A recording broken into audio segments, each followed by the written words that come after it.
On repart donc sur OKC.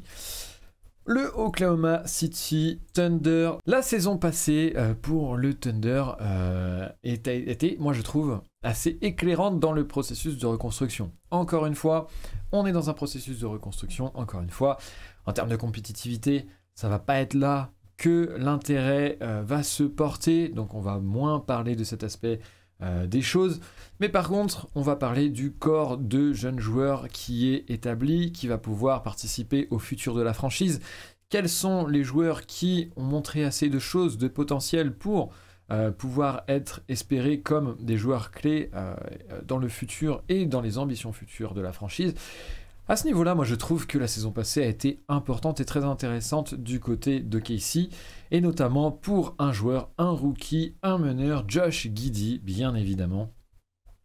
Josh Giddey qui a fait une très bonne saison rookie, je pense qu'on peut le dire sans trop de mal, alors que je vais vous faire la transition.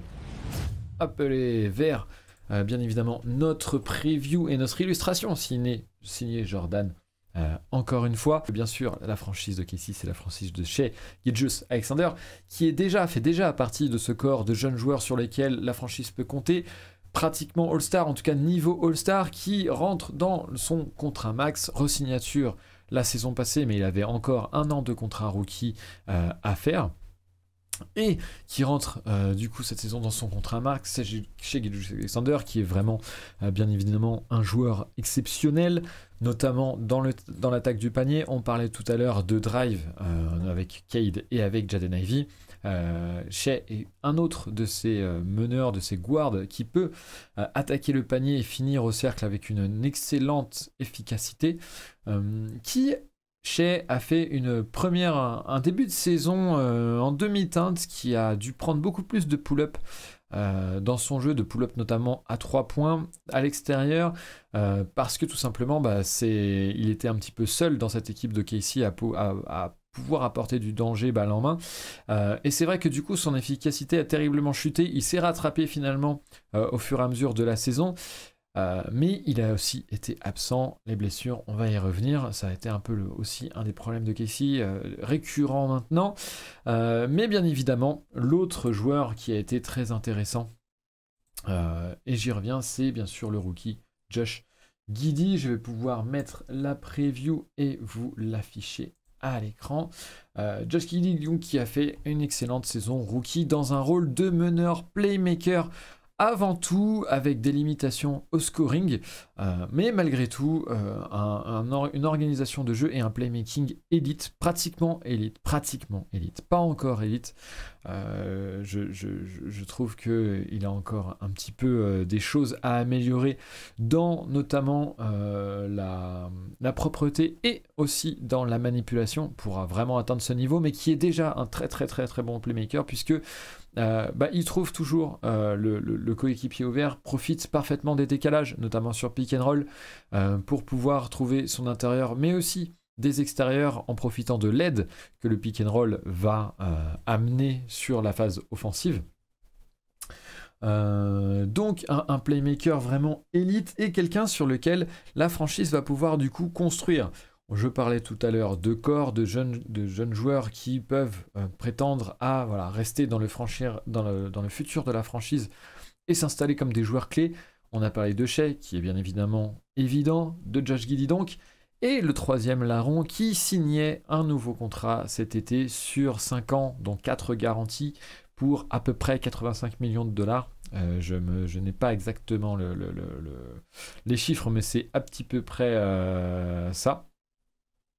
C'est bien évidemment Luguentz-Dort qui, si lui aussi a des soucis d'efficacité au scoring et dans l'inconstance surtout, a quand même confirmé vraiment des progrès de ce côté-là du terrain, alors qu'il reste du côté défensif un excellent défenseur sur le point of attack, sur toutes les lignes arrières.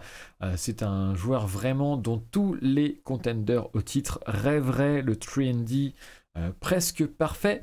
Donc, presque parfait, puisque encore une fois, le shoot est un petit peu inconstant, c'est moins qu'on puisse dire. Malgré tout, il y a eu quelques cartons de Luguentz-Dort qui montrent de plus en plus quand même des réassurances du côté offensif du terrain.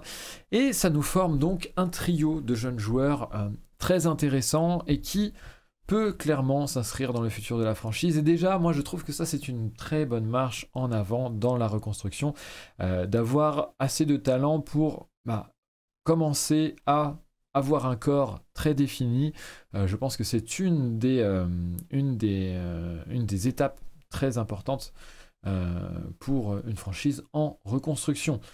Dans le jeu, on peut noter aussi d'autres petites choses qui ont été très intéressantes du côté d'OKC la saison passée. L'assise défensive jusqu'au All-Star Break, puisque, surprenamment, l'équipe ne s'est pas fait... Alors, s'est fait rouler dessus, certes, mais pas des deux côtés du terrain, comme on pouvait le voir, par exemple, chez les Pistons qu'on évoquait juste avant. Il y avait une assise défensive, un début d'assise défensive à OKC en début de saison, qui était assez intéressant, puisqu'avant le All-Star Game, elle était top 8 au defensive rating. Alors, bien évidemment... c'est à prendre avec des pincettes, etc. Mais malgré tout, il y a effectivement des profils défensifs intéressants de ce côté-là à OKC.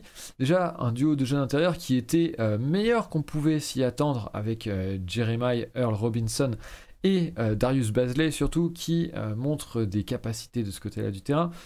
Et puis, à côté de ça, un backcourt d'envergure, du coup, entre Shai et Josh Giddey, qui ont vraiment des mensurations et une envergure très intéressante et une taille très intéressante pour des arrières, encore une fois, même si ça commence à devenir un petit peu... ça se fait de plus en plus, il y a de plus en plus de meneurs d'arrière de très grande taille et de grande envergure, ça reste intéressant, et c'est le cas du côté de Casey, avec au moins des niveaux corrects en défense pour les deux joueurs, voire un petit peu plus. Et puis Lou Dort, ce spécialiste défensif, bien évidemment.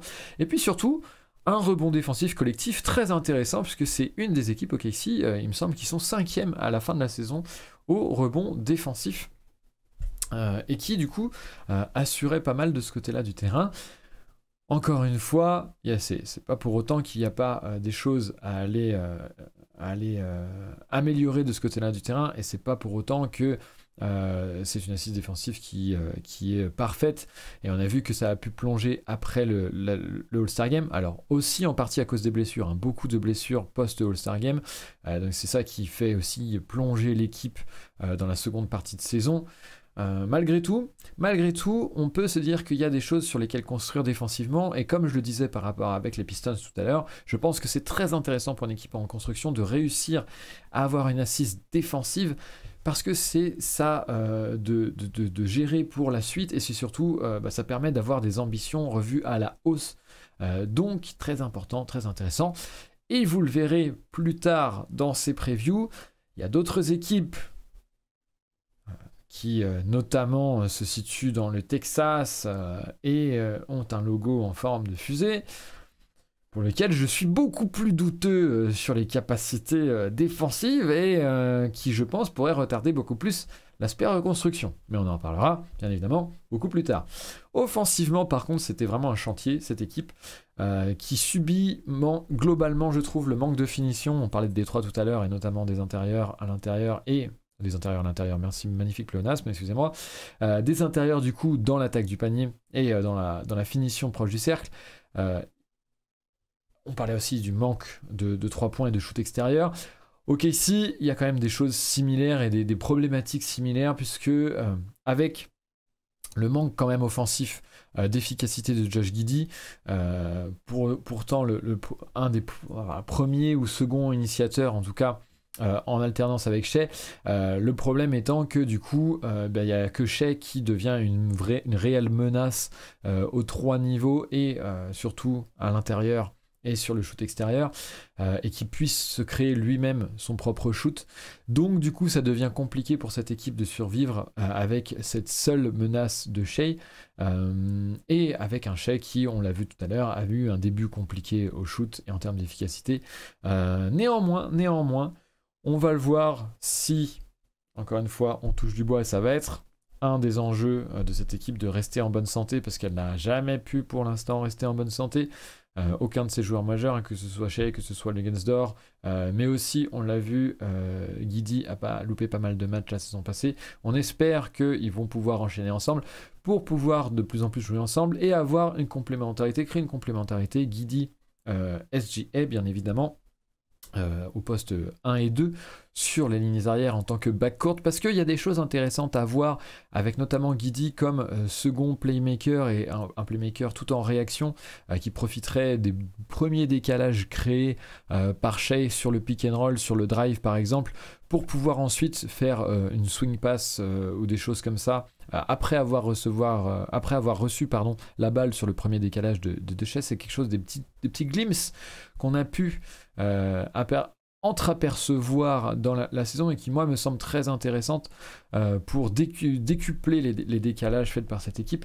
Et puis on va voir ensuite bien évidemment les arrivées, la draft qui a ouvert aussi des potentialités. On va voir ça tout de suite après que je termine cette intro et que je puisse vous lire pour voir un petit peu si vous avez des choses à ajouter concernant cette équipe avant de continuer la preview, bien évidemment. Si c'était attaqué aussi mal l'an passé, c'est le tank ou c'est Denio, bien sûr du nom de l'entraîneur d'OKC. C'est le manque de talent pur, je pense. J'adore le fond de jeu développé par OKC. Tu remplaces les joueurs actuels par des mecs qui savent mettre le truc orange dans le panier. C'est une très bonne attaque. Je suis assez d'accord avec ça, et d'où la première frustration bien évidemment avec OKC. Et je parlais tout à l'heure de santé. Bien évidemment, la plus grosse nouvelle finalement du côté de Casey, elle a déjà eu lieu il y a quelques mois, enfin il y a un mois à peu près, avec la blessure du numéro 2 de draft de cette saison. Numéro 2 de draft, bien sûr, pris par OKC, choisi par OKC en la personne de Chet Holmgren, bien évidemment. Chet Holmgren qui était un des plus gros prospects attendus de cette draft. Alors je vais le présenter rapidement parce qu'il y a beaucoup de choses qui ont été dites bien mieux que moi et ailleurs qu'ici. Et puis ce n'est pas le but, on fait une preview un peu plus large. Chet Holmgren donc, je vous invite à aller voir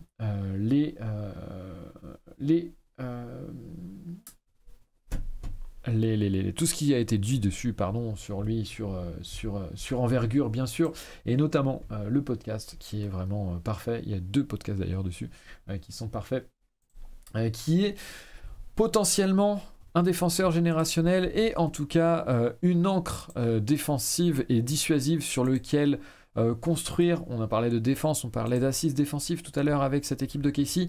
C'était encore plus le cas avec la draft de Chet Holmgren, qu'on ne verra pas malheureusement cette saison pour cause de blessure. Elle s'est blessée en circuit Pro AM juste avant le début de cette saison, et donc du coup il devrait être absent toute l'année, et c'est bien le problème. On parlait de talent pur et potentiellement de joueurs qui pouvaient élever le plancher de cette équipe.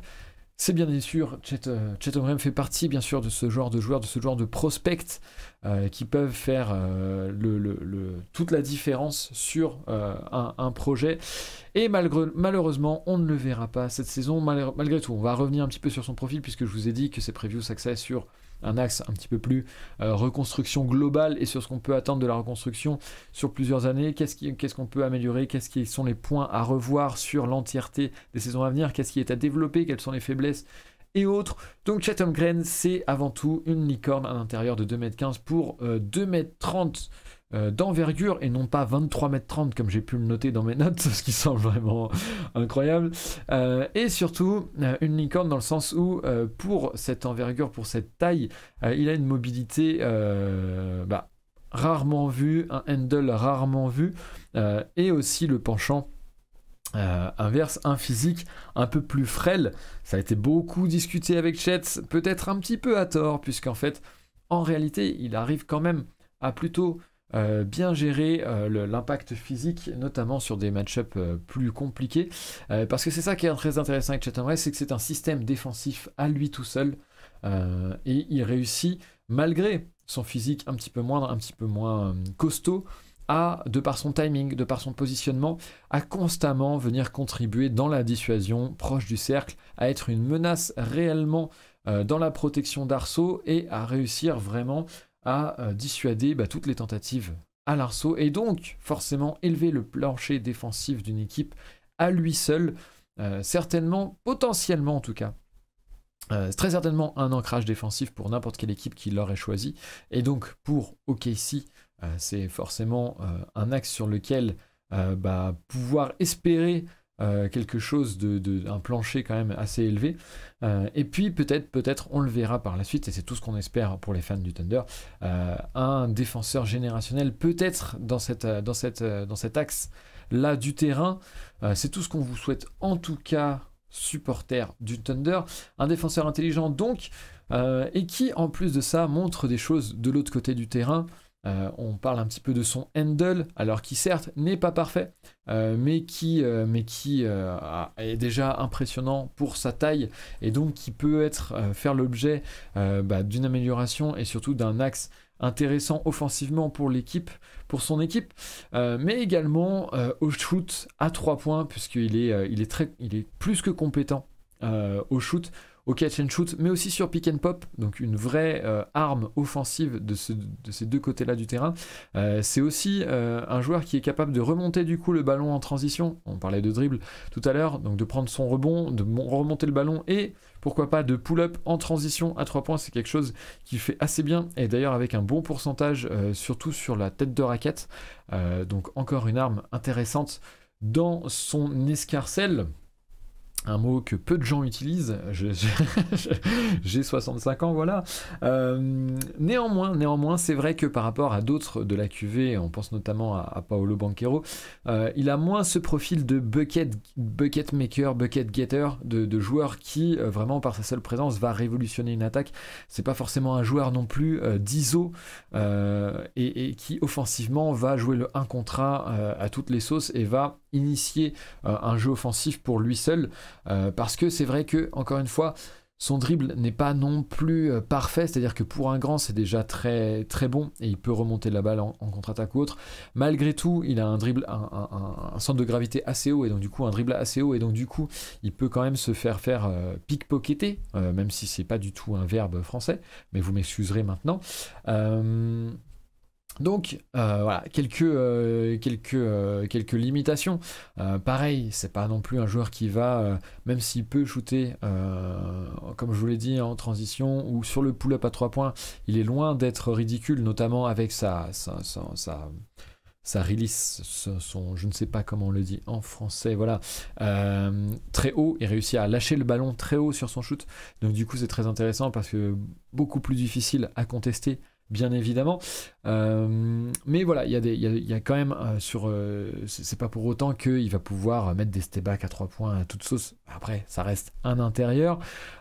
Et enfin, en termes de post-up ou autre, c'est pas forcément là qu'il se détache le plus, même si il y a un petit upside à aller chercher et des glimpses intéressants du côté du passing et du playmaking.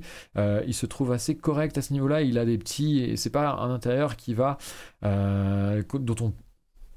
qui va garder le ballon et qui on va plus jamais le revoir, et puis surtout qui peut pas créer de décalage ou autre, qui n'a pas cette vision là. Il a cette vision là, il peut faire un petit peu certaines passes et autres, donc un profil extrêmement valuable, un profil donc de spacer et d'intimidateur. C'est forcément un profil qui est extrêmement recherché, extrêmement valuable, et qui aurait dû apporter directement à cette équipe du Thunder. Malheureusement, ce sera quelque chose qu'on devrait voir qu'en 2023, la saison prochaine, et qui forcément retarde cette échéance de reconstruction pour le Thunder, qui aurait pu espérer avoir créé cette assise défensive et aussi cette osmose, une certaine synergie en tout cas offensive avec bien sûr son duo Shai Gilgeous-Alexander et Josh Giddey. Est-ce que ça vous semble bon comme retour sur Chet Holmgren? Ça parle un petit peu plus globalement, je crois, d'OKC en termes offensifs. La raquette OKC sans Chet, oui, ça va faire un petit peu mal dans le ciel. Mais on va y revenir ça sur qui du coup pourrait se montrer en l'absence de Chet Holmgren et à qui ça pourrait profiter et qu'est-ce qu'on pourrait voir et d'intéressant dans la reconstruction du Thunder. Malgré ça, le Thunder avait d'autres choix de draft intéressants, notamment au premier tour, et du coup, alors que je vous lirai bien sûr Guillaume et Thomas qu'on salue, salut à toi Thomas, et également Grinch, hein, bien évidemment, je vous relirai un peu après, une fois que j'aurai fini avec les rookies. Comme ça, ce sera un petit peu plus intéressant, je pense, parce que vous parlez du jeu, et donc on pourra y revenir juste après. Ça fera la transition un petit peu mieux. OKC qui avait donc, après un échange, 2 autres premiers tours, notamment en 11e position, il me semble, pour Ousmane Dieng, un Français cocorico. On parlait beaucoup tout à l'heure des Français qui ont du mal en NBA, notamment offensivement. On espère qu'Ousmane Dieng s'adaptera plus rapidement que ses compères jusqu'à maintenant. Ousmane Dieng, donc un ailier, 2m08, une grande envergure et surtout un atout défensif en premier lieu. On va le voir, puisque de par son envergure, son envergure et ses capacités athlétiques, il est capable défensivement de gêner énormément ses vis-à-vis, notamment dans un système un petit peu en switch. Il pourrait switcher sur des profils un peu différents. Donc c'est plutôt un atout défensif en premier lieu. Néanmoins, il a offensivement des choses qui sont intéressantes à voir, alors que je vais vous partager bien sûr et le scouting report d'envergure, une fois n'est pas coutume, mais aussi on va le voir, des petites vidéos, et notamment une vidéo je vous le donne, une vidéo du 6e homme ici, que je vous partage et que je vous conseille, qui a fait vraiment du bon boulot sur plein de prospects.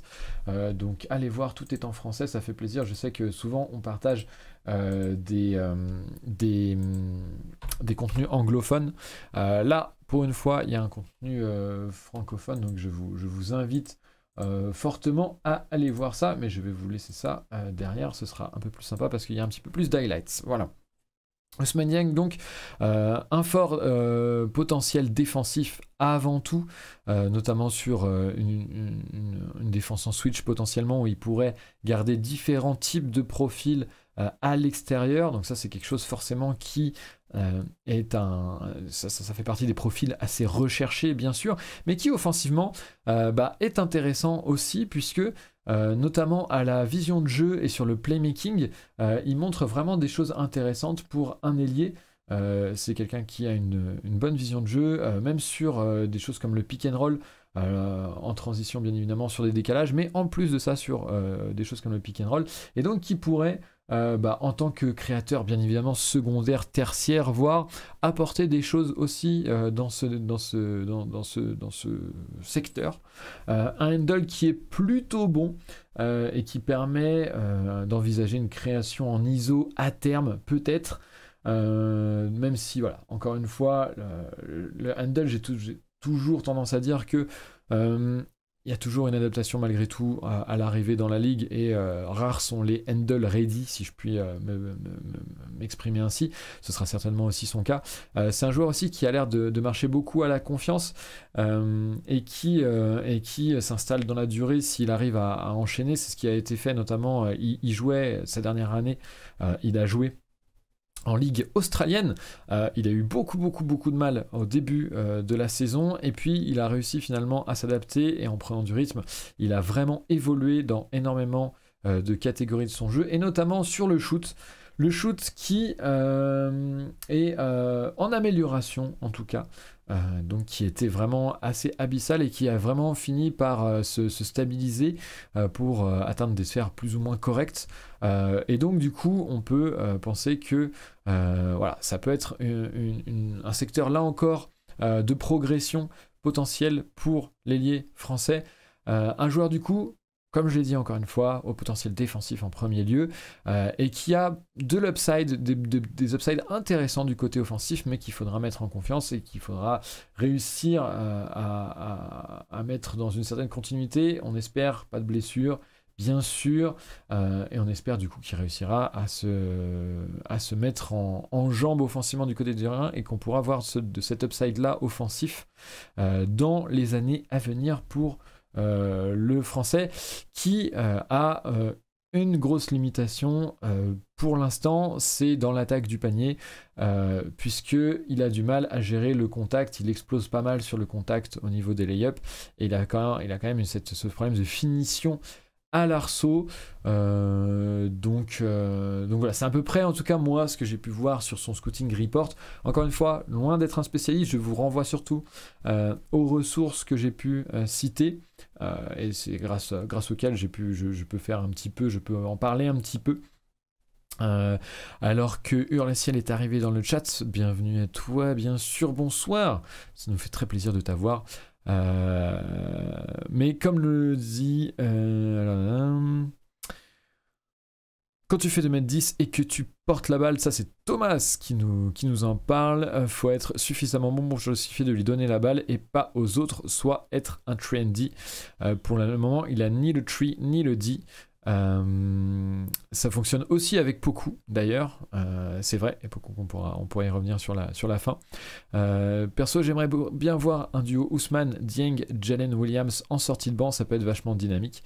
Alors que Hurleciel nous dit pas d'accord pour Dieng, il a un peu le dit pour le coup, Poku par contre je valide. Il a été en difficulté en défense sur la Summer League, il y a du potentiel vu le physique mais c'est pas encore bon. Poku ils y croient encore au Thunder, nous demande Grinch, et Thomas nous dit il a 20 ans donc je pense que oui. Effectivement c'est une bonne analyse de Thomas. Moi je pense que Ousmane Dieng est encore très brut, et effectivement en fait le problème c'est que effectivement son intérêt, son avantage et son upside le plus grand offensivement c'est sur son playmaking, sa vision du jeu. Or c'est des secteurs où OKC est plutôt bien fourni, et donc ça ne justifie pas forcément une titularisation et comme le disait très bien Thomas, de donner des ballons activement comme créateur premier. Moi je le vois beaucoup plus comme du coup capable en termes de créateur secondaire voire tertiaire, certainement dans une seconde unit. Ça peut être intéressant si OKC fait un peu de stagger. Alors que je n'ai plus de réseau sur la vidéo, non c'est bon. Si OKC fait un peu de stagger entre Shai et Josh Giddey, ça peut être intéressant de le voir peut-être comme un créateur secondaire au relais. Mais malgré tout, c'est vrai que je pense surtout qu'en fait c'est un joueur qui a besoin de pas mal de continuité avant de pouvoir, si ça fait en tout cas à l'instar de la Ligue australienne, avant de pouvoir se stabiliser offensivement. Alors c'est tout ce qu'on lui souhaite. On espère aussi que OKC pourra lui donner ces minutes-là, le temps d'adaptation, qui s'adapte. En tout cas, c'est un joueur qui a prouvé qu'il pouvait déjà le faire. Donc pourquoi pas dans une ligue professionnelle, il l'a déjà fait donc en Australie où il était vraiment parti très mal en termes d'efficacité offensive. C'était très compliqué pour lui et il a réussi petit à petit à comprendre de mieux en mieux le jeu, le rythme et autres, à s'y adapter et finalement finir de manière assez correcte. Donc est-ce qu'on ne peut pas revoir une trajectoire similaire au Thunder? Ça va être intéressant de voir les minutes qu'il obtient et la concurrence qu'il a à son poste en ailier. Lui se voit un petit peu aussi comme un arrière, donc à voir. On fera juste après le retour sur les rookies, le tour du roster, et comme ça on pourra peut-être parler de Casey de manière un petit peu plus globale.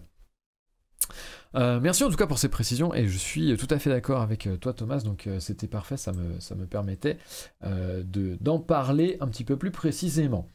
Autre rookie drafté dans le premier tour, c'est Jalen Williams. Sur le sien on l'a évoqué un petit peu comme un duo potentiel avec Ousmane Dieng en sortie de banc.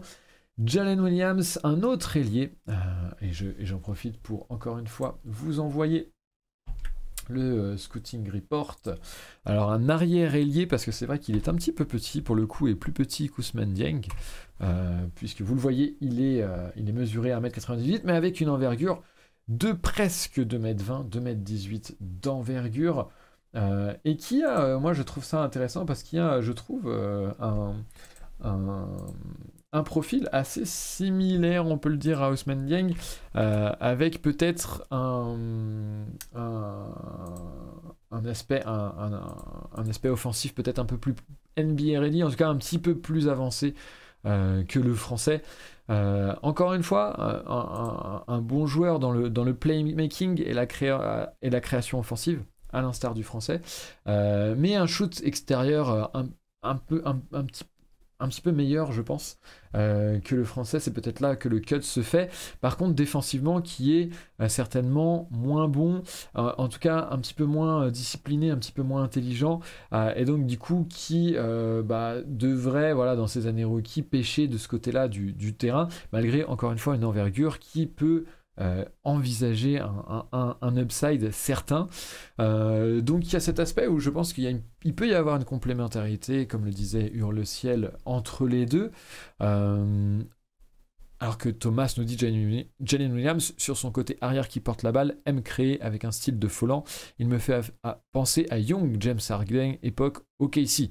C'est tout ce qu'on lui fait, en tout cas comme upside et comme trajectoire, parce que ce serait quand même assez ouf.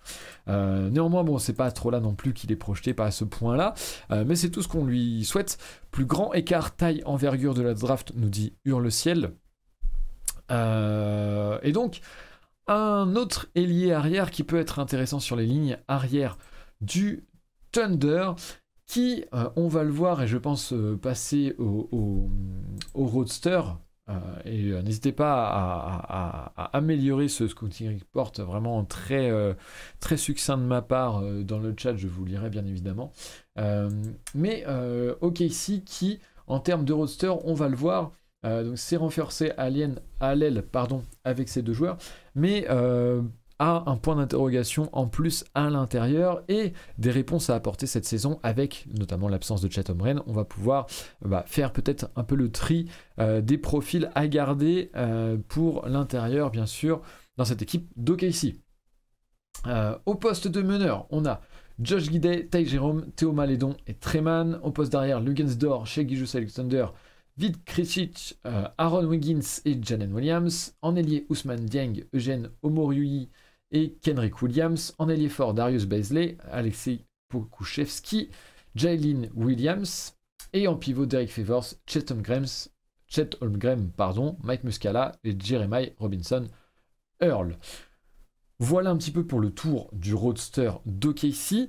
Un roster qui a beaucoup de noms, vous allez voir, mais il doit y avoir des cuts faits dans les prochains jours. J'ai vu ça avant le Media Day d'aujourd'hui. Ah bah voilà. Et c'est d'ailleurs Thomas qui parfaitement nous apporte la précision. Ty Jerome est hors du roster pour le training camp, ça a été annoncé aujourd'hui.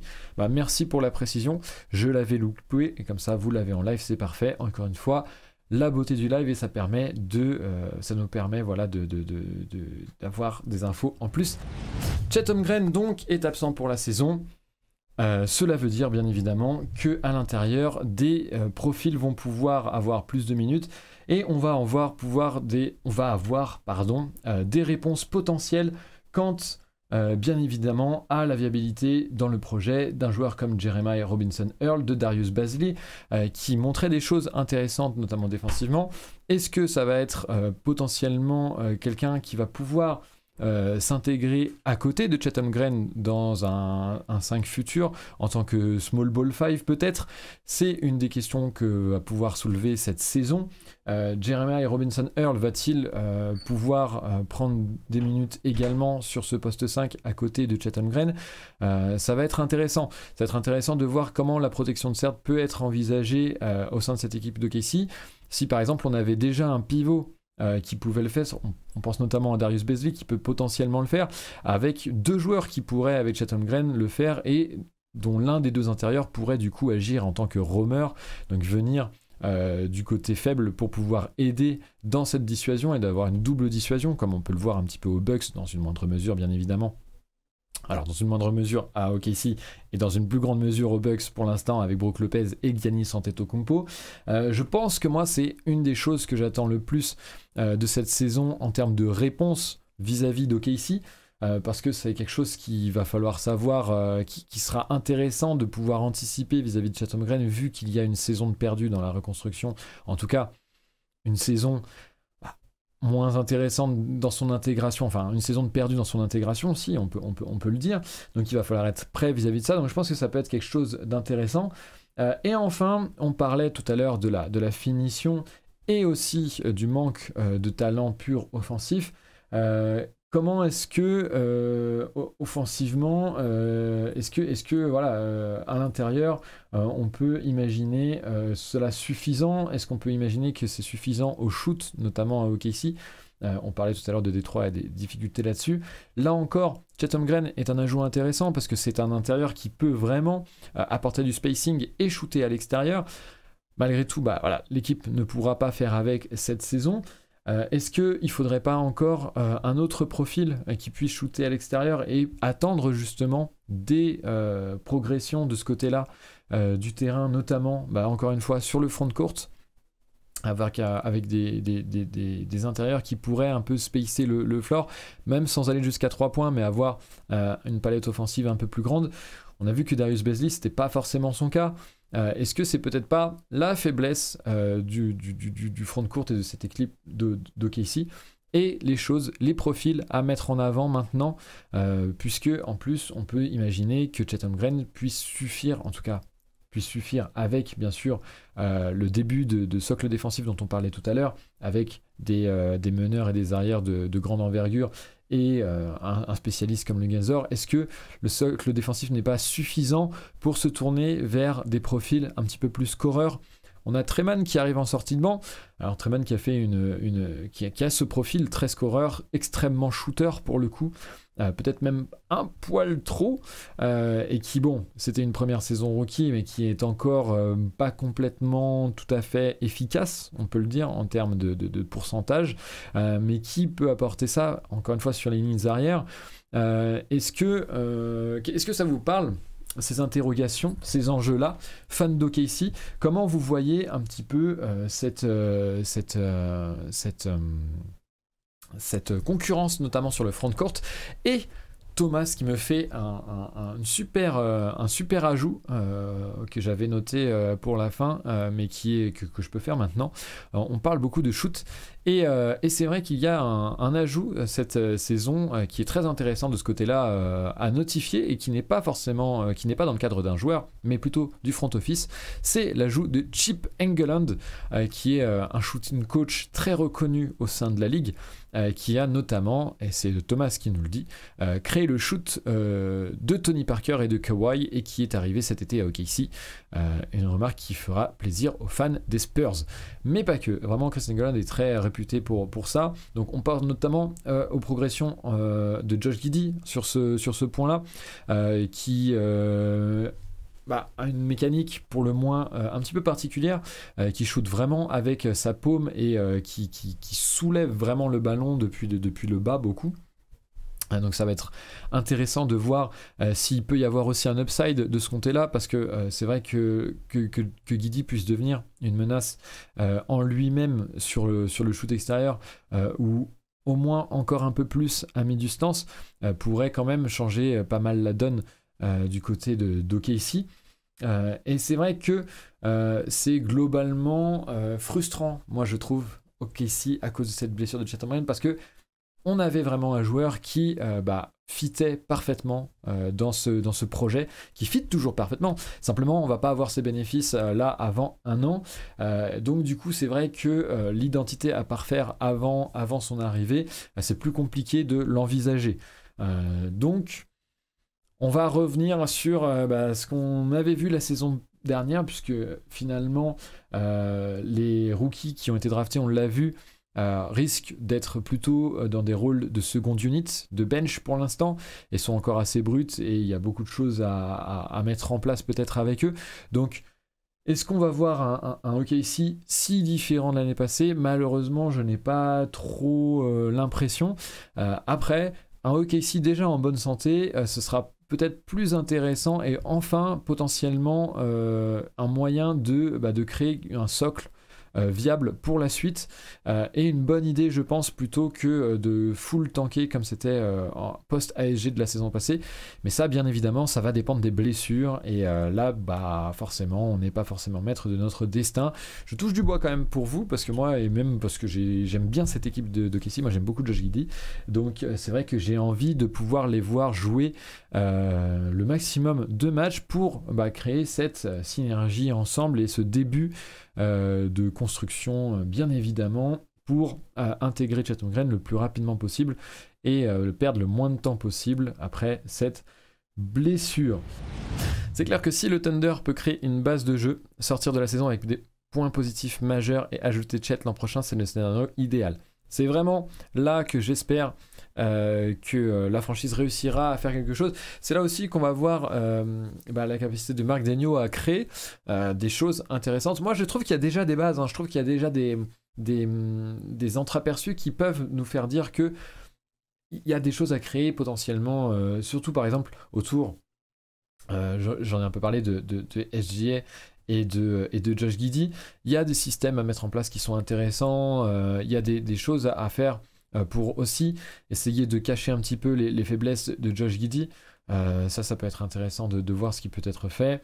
Et puis aussi, avoir, mine de rien, avoir un Shai Gilgeous-Alexander qui est sur la continuité de son année précédente, cette fin de saison précédente, où il était beaucoup plus efficace et où il avait retrouvé quand même beaucoup plus de rythme et beaucoup plus d'efficacité, notamment sur son pull-up à 3 points, ça pourrait aussi ouvrir beaucoup plus le jeu d'OKC et je pense qu'il pourrait, Giddey pourrait aussi en profiter pour être peut-être un peu plus dangereux, un peu, et continuer à survivre là-dedans malgré ses faiblesses. Je pense qu'il y a des choses à mettre en place et puis surtout il y a des réponses à avoir, comme je le disais, à l'intérieur le front de court. Darius Bazley, qu'est-ce qu'il en est, qu'est-ce qu'il peut apporter, comment on peut le titulariser ou non aux côtés de Chet. Est-ce que finalement c'est pas mieux d'avoir un Jeremiah Robinson Earl, voilà. Pokusevski, j'ai un peu peur que son plafond soit atteint dans le sens où qu'il ne puisse jamais vraiment être beaucoup plus constant, parce que moi, le problème de Poku, je ne sais pas si tu seras d'accord avec moi, Thomas, et les autres fans du Thunder qui regarderaient, n'hésitez pas sur YouTube, bien évidemment, dans les commentaires, à apporter votre expertise vous aussi. On essaiera de répondre et autres, et d'en débattre. Je pense que Poku, parfois on voit des trucs incroyables, et puis la possession d'après, il fait un truc horrible, que ce soit sur le handle, que ce soit sur le shoot, que ce soit sur la finition au panier, il explose sur les contacts, et il n'a pas l'air de réussir à passer ce cap physique. Donc j'ai un peu l'impression que ça restera un what if incroyable. Mais je peux me tromper, en tout cas c'est sa troisième saison il me semble, troisième ou quatrième, j'ai un petit doute, troisième il me semble. C'est souvent là aussi qu'on voit le cut avec les rookies, qu'on voit si effectivement ce sera viable ou non. Donc ça reste aussi un joueur à surveiller. Mais voilà, j'ai l'impression d'avoir un peu fait le tour. J'espère qu'effectivement j'aurais été assez complet. N'hésitez pas encore une fois on va finir bien évidemment par lire une dernière fois le chat avant de se quitter. Et n'hésitez pas encore une fois dans les commentaires YouTube, si vous voulez aussi apporter des précisions, à le faire, c'est aussi à ça que ça sert. Donc voilà, je ne peux être exhaustif, même si j'ai un petit peu regardé OKC l'an passé. Bien évidemment, je n'ai pas vu tous les matchs et je suis loin d'être aussi spécialiste que vous, donc n'hésitez pas. Poku a été beaucoup plus constant sur les 3 derniers mois de la saison quand même. Ah, ça c'est bien bon à savoir, 12-3-4 sur des pourcentages propres après le 1er février. Tu vois, c'est intéressant parce que c'est vrai que c'est là où j'ai moins regardé. J'ai regardé plus en début de saison OKC et aux alentours de décembre. Ça vise le play-in cette année OKC ? Point d'interrogation, nous demande Grinch. Vu le niveau de l'Ouest cette année, ça va pas se jouer à beaucoup de victoires. Moi, je pense que c'est encore assez court pour OKC, notamment parce que le front de courte, c'est quand même très... en termes de finition, le front de courte... alors, Jeremiah Robinson Earl est un peu mieux que Darius Bazley à ce niveau-là, mais je trouve que c'est encore très léger. Et en fait, je trouve que l'initiation offensive du scoring pur, pour le coup, parce que le playmaking, Josh Giddey est quand même plutôt bon là-dedans, mais je trouve repose énormément sur Shai. Et ensuite, c'est vrai que c'est très inconstant du côté de Luguentz-Dort qui malgré tout a fait des vrais progrès la saison passée. Donc on peut quand même compter sur lui, mais ça reste insuffisant. Et puis surtout, c'est quelqu'un qui joue son jeu offensif de manière assistée. Et c'est pas un problème, puisque pour un 3&D, c'est parfait. C'est vraiment le perfect 3&D et c'est très bien dans son rôle. Mais c'est pas lui qui va initier, donc il a moins cette menace-là. Donc je pense que ça va être quand même le plafond est très limité. Avec Chet Holmgren, ça aurait été peut-être une autre histoire. Et c'est là encore que ça va être très... c'est la frustration du côté d'OKC, et même moi qui ne suis pas fan, je suis très frustré parce que ça aurait été très intéressant. Je pense qu'en plus on aurait eu un peu plus de monde qui aurait pu voir les matchs d'OKC, et je pense que c'est cool de pouvoir voir quelques matchs d'OKC parce que je pense qu'il y a des belles choses qui se font malgré tout de ce côté-là, et c'est tout ce qu'on espère pour la reconstruction pour l'année suivante, d'initier en tout cas des premières choses qui pourront accélérer l'intégration de Chet.